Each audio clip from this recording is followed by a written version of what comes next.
Hi everybody, I just want to welcome you to the Seekers Bible Study. We normally meet on Wednesdays from 11 to 12:15, give or take, here at Lakeshore Assembly of God.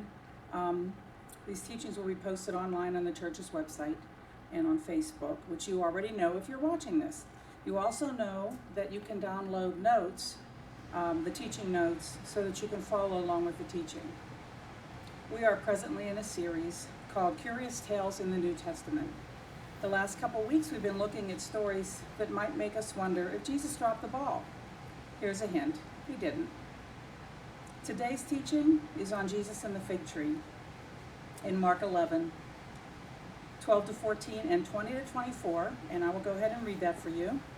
Now the next day when they had come from Bethany, he was hungry, and seeing from afar a fig tree having leaves, he went to see if perhaps he would find something on it. When he came to it, he found nothing but leaves, for it was not the season for figs. In response, Jesus said to it, "Let no one eat fruit from you ever again." And his disciples heard it. Now in the morning, as they passed by, they saw the fig tree dried up from the roots. And Peter, remembering, said to him, "Rabbi, look, the fig tree which you cursed has withered away."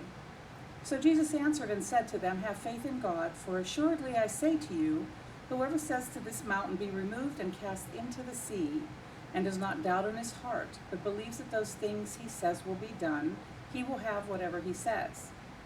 Therefore I say to you, whatever things you ask when you pray, believe that you receive them, and you will have them." Matthew 21, 18 to 20 says, "Now in the morning as he returned to the city, he was hungry, and seeing a fig tree by the road, he came to it and found nothing on it but leaves. And he said to it, 'Let no fruit grow on you ever again.' Immediately the fig tree withered away. And when the disciples saw it, they marveled, saying, 'How did the fig tree wither away so soon?'" So the summary is, Jesus enters Jerusalem amid exultation from the masses that were gathered there for Passover in the morning. As he travels from Bethany, he spots a fig tree that is said to be in leaf. Now when one sees a fig tree in the Middle East in a public place, he expects to eat figs. It's an invitation basically for a free meal. Well, Jesus found all leaves and no fruit, all expectation, no satisfaction. In a shocking turn, Jesus curses the tree and makes it wither from the roots, never to yield fruit again. Now this seems stunningly out of character for Jesus. But Jesus also gave us the parable of the barren fig tree in Luke 13, 6 through 9. It says, "He also spoke this parable. A man had a fig tree planted in his vineyard, and he came seeking fruit on it and found none. Then he said to the keeper of his vineyard, 'Look, for 3 years I have come seeking fruit on this fig tree and find none. Cut it down. Why does it use up the ground?' But he answered and said to him, 'Sir, let it alone this year also, until I dig around it and fertilize it. And if it bears fruit, well, but if not, after that you can cut it down.' Now here was a fig tree that failed for 3 years to bear fruit, when its owner did have a right to expect a crop. A fig tree that was covered with leaves but with no fruit meant that it was barren. The tree wasn't fit for food, but only for fuel. The gardener suggested patience with the tree and proposed additional cultivation and fertilizing for it, giving it one more chance to bear figs. Now the parable of the fig tree from Mark and Matthew that I read, there's 2 different accounts, and there's a reason I gave you 2. When we compare and contrast these 2 accounts, it gives us the benefit of different perspectives and details. In Mark's account, we read that the fig tree, the parable, before we get to Jesus clearing the temple, while in Matthew's account, the order of the story is swapped. Now if you've downloaded my notes, and if you haven't, go ahead and do it. On the last page, you'll see a chart that basically breaks down the days that we're going to be talking about here, because sometimes I think a chart's a little easier to look at. So you can go ahead and refer to that on your own time, and that'll kind of give you the breakdown of how things happened. Now, like all scripture, the key to understanding this passage comes from understanding the context in which it happened. So we need to first look at the chronological and the geographical setting. Well, it happened during the week before his crucifixion. Jesus entered Jerusalem a day earlier amid the praise and worship of the Jewish people who were looking to him as their king to deliver them from Roman occupation. The next day, Jesus is again on his way to Jerusalem from where he was staying in Bethany, which is about a 2-mile distance. On his way, Matthew and Mark record that he was hungry and saw a fig tree in the distance that had leaves on it. Jesus discovered the fig tree had no fruit on it and cursed it, saying, "May no fruit ever come to you again." Matthew records the cursing and withering of the tree in one account, including it after the account of Jesus clearing out the temple. He explains that it took place over 2 days, with Jesus cursing the fig tree on the first day on the way to cleanse the temple, and the disciples seeing the tree withered on the second day when they were again going up to Jerusalem from Bethany. And all the references, the specific verses on these are in the notes, as I said, that you can download. Mark explains, upon seeing the tree withered from the roots up, the disciples were amazed, because typically that would have taken several weeks. And I'm going to stop here for a minute, mainly because I couldn't think of anywhere else to interrupt the lesson. I'm doing a little bunny trail. This is on the clearing the temple, and I thought this was kind of curious because this is following clearing the temple, or preceding it, depending on who you read from. This wasn't the first time, when he cleared the temple, was not the first time he had been to the temple that week. As the triumphal entry ended, Mark 11:11 says, "And he went into Jerusalem and into the temple complex. After looking around at everything, since it was already late, he went out to Bethany with the 12. In the late afternoon, Jesus visited the temple." Now you can see a map on your last page also, which kind of gives you a layout of the temple. This probably occurred in the court of the Gentiles. Jesus may have just found a moment to slip away from his disciples in the crowd. He often did that to pray, so there is precedent for that. His visit isn't described in detail here, which might lead us to believe he was simply taking a walk, and because it was late, then he just left and went back to Bethany. But a closer look at the original language suggests that looking around, parabolpo, and yes, I don't speak the language, but that it was not just a casual stroll. He was checking things out. A long time had passed since Solomon built a fitting house for God. This rebuilt temple by Herod was an architectural marvel, to be sure, but it was a far cry from a house of prayer or a dwelling place for the Most High God. The Passover celebration had become a spectacle. Hundreds of thousands of people made the pilgrimage to Jerusalem. It had become big business. Vendors packed the temple, offering services to the pilgrims to aid in their celebration. Before buying the lamb for sacrifice, they had to make a stop at the currency exchange booth, where their native currency was exchanged for temple coinage, at a large profit, of course. The misuse of the temple system as worship was what angered Jesus. On Monday, when he took that what appeared to be a little stroll, it seems likely, because we're not hearing of any assistance from his followers at that time, so it does seem to be that he was alone. He enters the temple with intent when he comes the next time, after his look around the day before, and he makes a mess of the mess that they made of his father's house, turning over tables and driving out every remnant of what corrupted that most sacred place, reclaiming it as a house of prayer for all nations. You know, Jesus did cleanse the temple twice, both near the beginning and near the end of his public ministry. The first time is in John 2, making clear that he rejected the distortions of temple worship as they were meant to be, and as well as claiming his authority over those in the temple. Now back to the fig tree. Why did they not notice the withered tree as they departed Jerusalem on Monday afternoon? Mark makes it clear that they did not observe that detail until Tuesday morning. When they traveled eastward from Jerusalem to Bethany, they took a more winding route, enabling an easier climb along the Mount of Olives. The westerly route from Bethany to Jerusalem was a steeper, more downhill route, and it was quicker passage. So the return to Bethany on Monday Monday evening was perhaps by a different road. So they would not have seen the tree that time. So why did Jesus curse the fig tree if it was not the right season for figs? And this is a question often asked. Well, I'll give you a little bit more probably than you need to know about figs. The fruit of the fig tree appears before the leaves do. But the fruit is green and it blends in with the leaves until it's almost ripe. If the tree produced leaves, it should have had fruit. If it had been true to its pretensions in showing its leaves in late spring, it should have had fruit, so its fault lay in its pretensions. The fig tree of Israel produces 2 or 3 crops a year. The early ripe fig, which ripens around the end of June and drops off as soon as it's ripe. The summer fig, which is ripe about August, and then the green or the winter figs, which ripen in sheltered spots in the spring. With the one crop, there appear a lot of small almond-sized knobs, and these are the early forerunner to the true figs that follow later. They're called tequash. They are a harbinger of the appearance of the true fig some 6 weeks later. But if the leaves appear without any tequash, there will be no figs.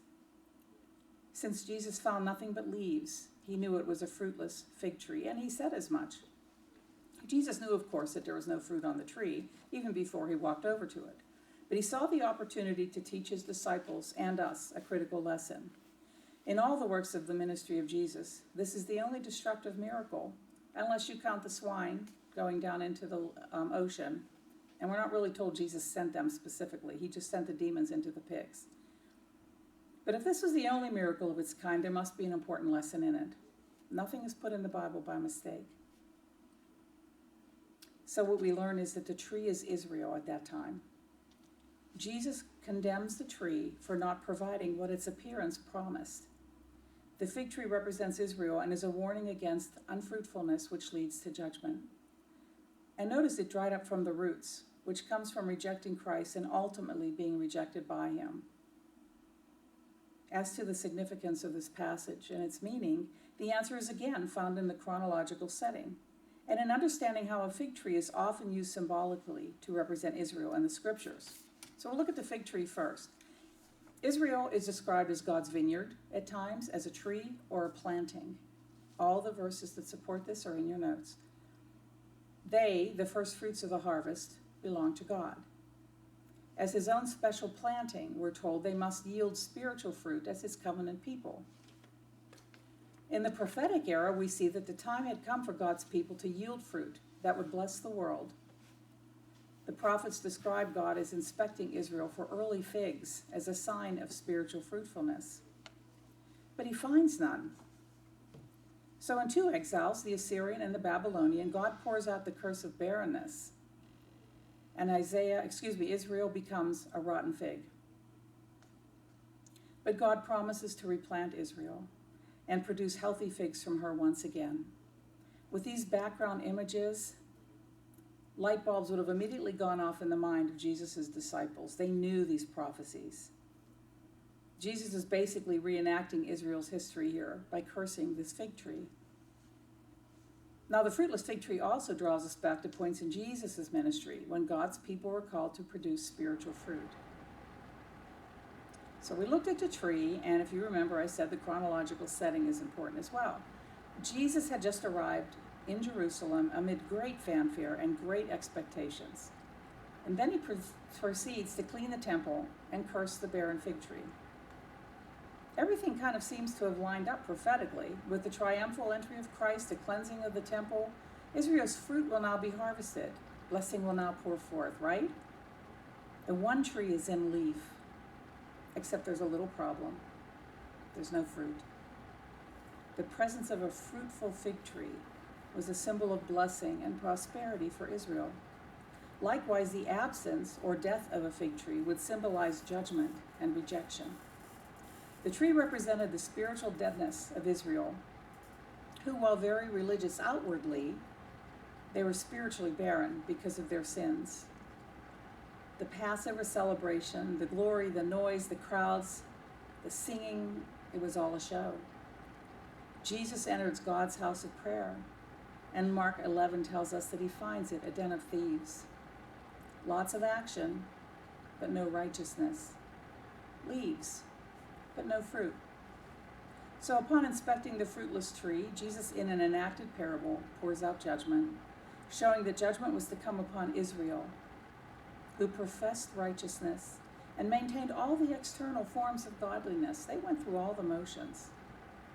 But while professing faith in God, they rejected his Son.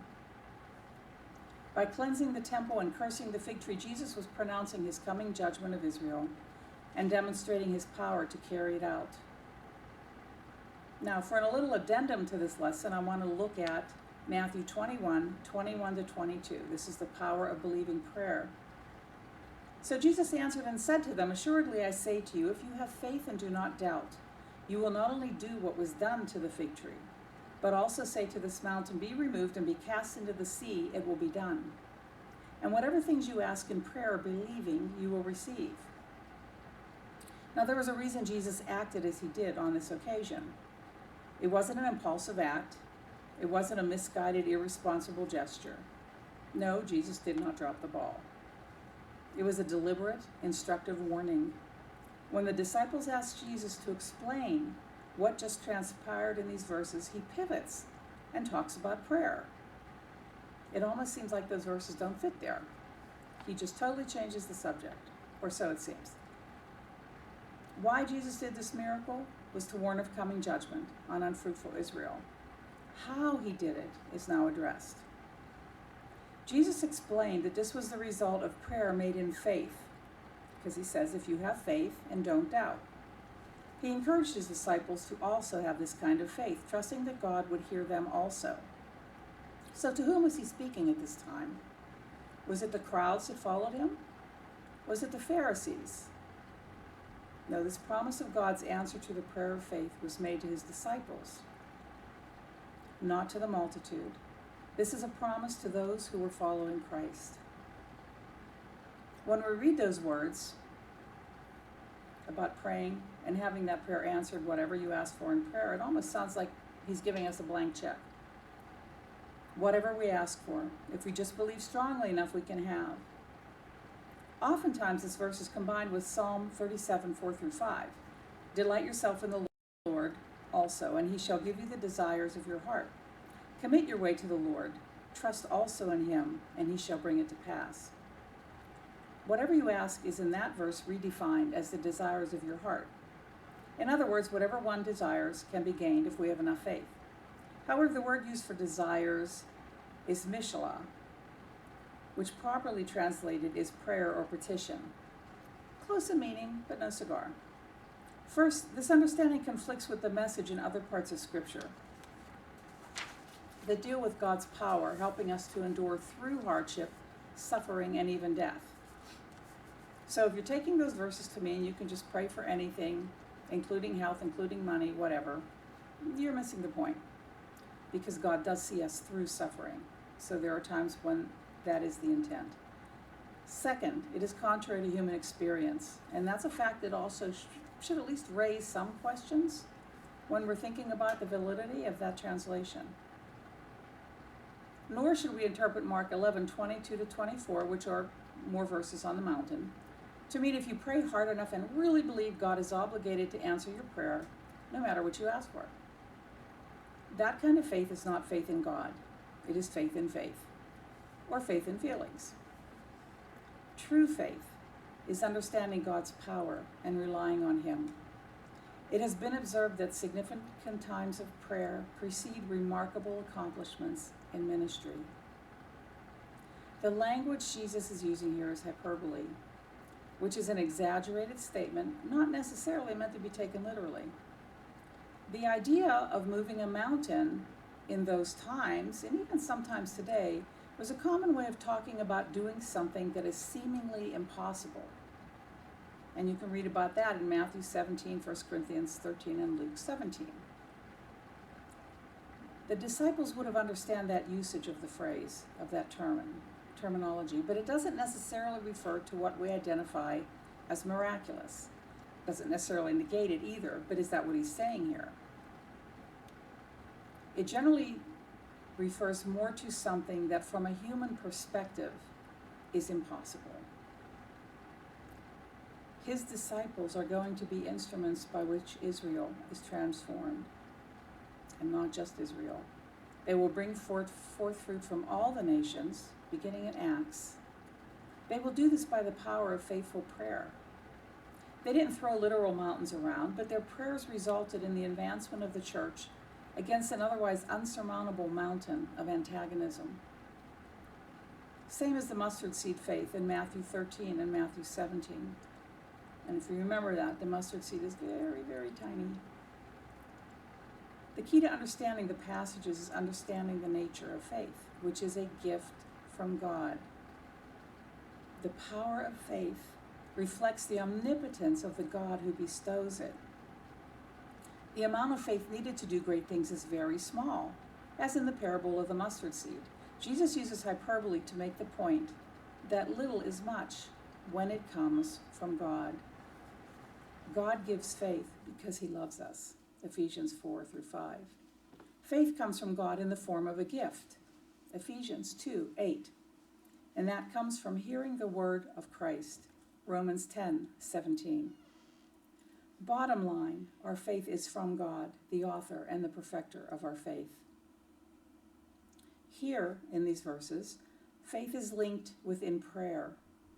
The power that is available to them in prayer is the power to fulfill their mission as God's people, to be fruitful as God's people. It is the immeasurable power of God unleashed in the lives of those with true faith. But it is God and his will that govern which and how mountains are to be moved. Jesus chose to submit to the will of God the Father in every word and in every deed.